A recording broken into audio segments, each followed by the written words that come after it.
রাতের বেলা একটি ঘরের বাহিরে অন্ধকার ছিল। জানালা দিয়ে ঠান্ডা বাতাস ঢুকছে। বউ মিতু একা রুমের ভিতরে। হঠাৎ জানালার কাপড় জোরে জোরে আওয়াজ করে খোলে আর বন্ধ হয়ে যায়।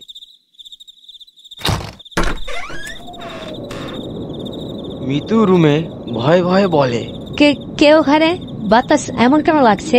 ঘরের কোণ থেকে একটি কালো ছায়া মিতুর দিকে ধীরে ধীরে এগিয়ে আসে।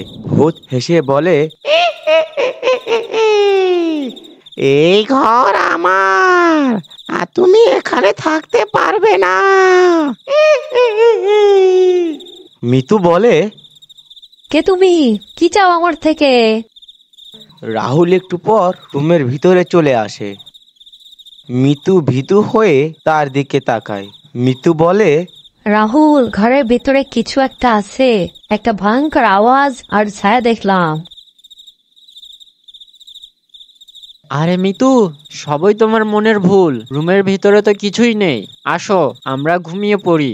রাহুল ঘুমিয়ে পড়ে, কিন্তু মিতু তখনও জেগে। তারা দুইজন শুয়ে পড়ে। রাত গভীর হয়। রাহুল ঘুমিয়ে পড়ে, কিন্তু মিতু তখনও জেগে। হঠাৎ ঘরে এক অদ্ভুত মূর্তি বিছানার পাশে এসে দাঁড়ায়।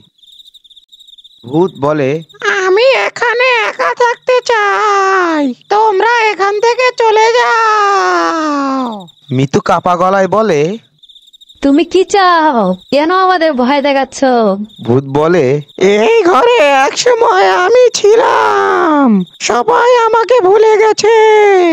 আমি চাই সবাই আমার গল্প জানুক। মিতু ভয় কাটিয়ে ধীরে ধীরে কথা বলতে শুরু করে। মিতু বলে, আমরা তোমার কষ্টের কথা জানি না। যদি তুমি চাও, আমরা তোমার গল্প শুনবো। ভূত বলে, আমি এই ঘরের প্রথম বাসিন্দা ছিলাম।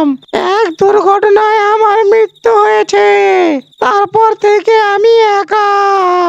এটা বলার পর ভূত ধীরে ধীরে মিলিয়ে যায়। রাহুল জেগে ওঠে। রাহুল বলে, মিতু, কি হয়েছে তোমার? তখন মিতু বলে, একটা দীর্ঘ গল্প রাহুল, তোমাকে সকালে বলবো। ঘরের আলো ধীরে ধীরে নিভে যায়। ভূতের গল্প শেষ হয়ে গেল, কিন্তু ঘরের রহস্য বেঁচেই রইল।